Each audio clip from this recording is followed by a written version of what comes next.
This is me attempting to get back into working out because sitting inside my house all day, just working and staring at the walls, even though I'm spending time with the Lord and stuff, you know, it gets lonely. And I think it wouldn't be so lonely if I, maybe, I mean, what do I know? Didn't already have someone I was missing. But I do. And, you know, this is hard. It's not ideal. But I'm in a beautiful place. And I need to try my best to get better. That's why I'm here, right? To push through the pain and try to heal in a new environment. Yesterday was one of those days where I did not make my bed. I got up and I did my time with the Lord, and then I thought, let me just check my emails real quick. Never a good idea, my work emails. And it was just overwhelmingly busy, and I ended up working all day. Found myself like working in the dark. I didn't really realize it. Just really overwhelmed. It's very hard for me to focus between my ADHD and my menopause, pre-menopause. So I was trying, I was working really late, and I just found myself being really sad. Like I didn't feel, I don't know, I just was feeling overwhelmed. I was feeling sad. You know, work can take my mind off of things, but then when it's overwhelming and stressful, that's not always a good thing. But I just found myself locked in the house all day. I was supposed to do a housewarming gift unwrapping yesterday, and I just wasn't up to it. And when I'm not up to opening gifts, you know that's not right. So I've just been waking up like 4, having a lot of bad dreams, having a lot of anxiety.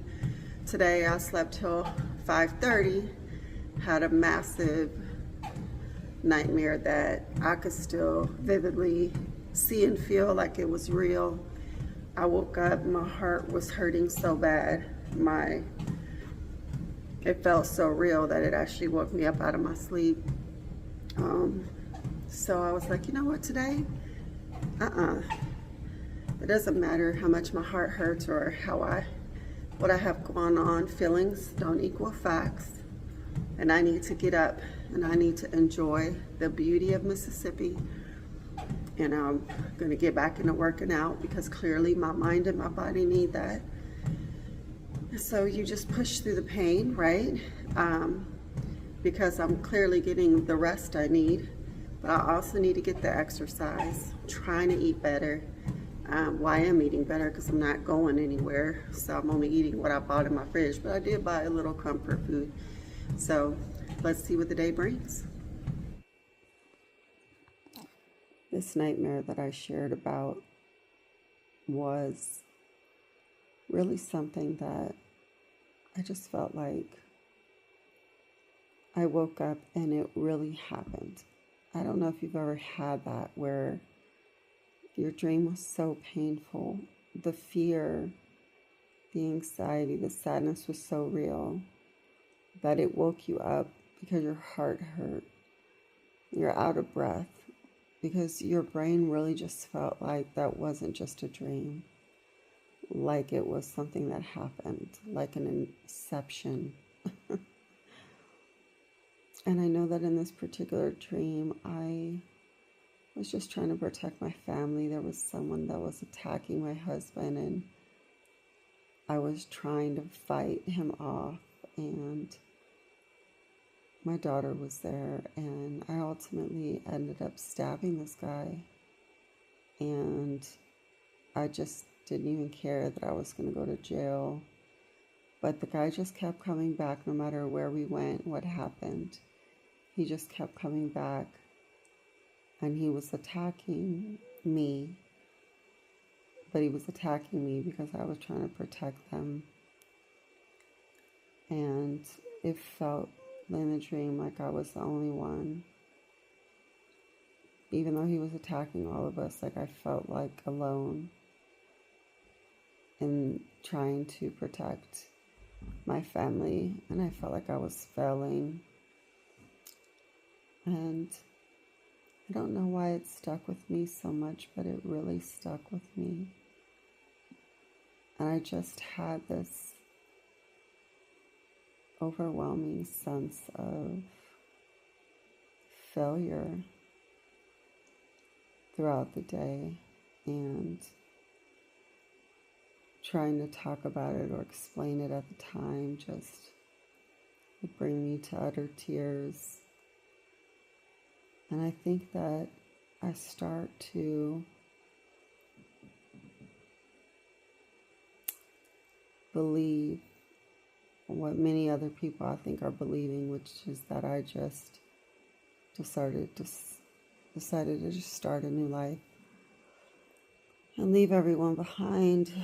And it's just not true. Yeah, I am trying to have a life while I'm out here. And this is somewhere I've always dreamt of being. But I'm here to save my life. I am here because I have no doubt if I stayed, I would have died. And although I'm sure everybody would be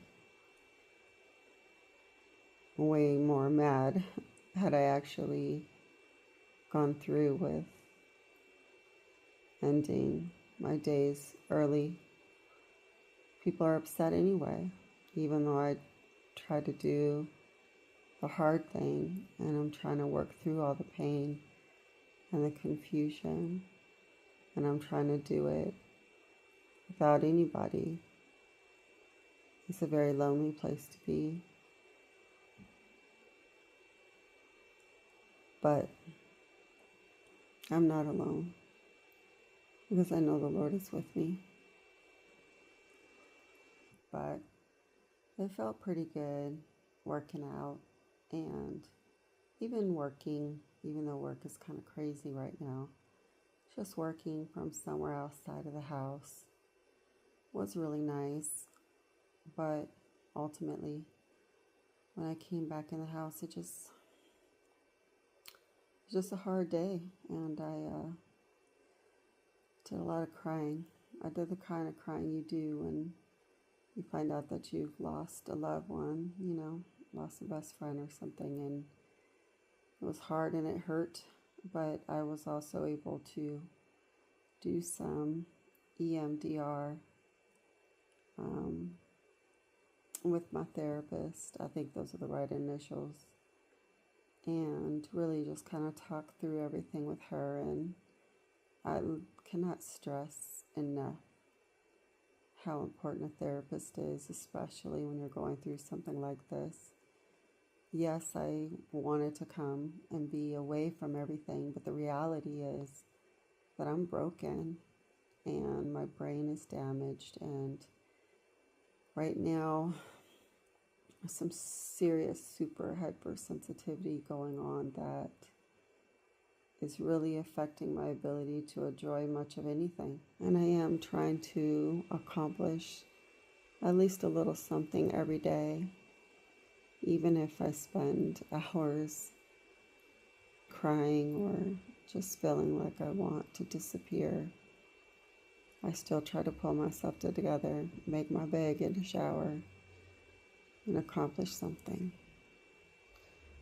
So I'm glad I got my table done today, and I'm glad that I went to the prayer night. Proud that I went to the gym, even if it was just for a little while. Kind of ease myself back into it like an old man getting into a cold bath. So that's where we're at today, people. Thanks for tuning in. Thanks for watching.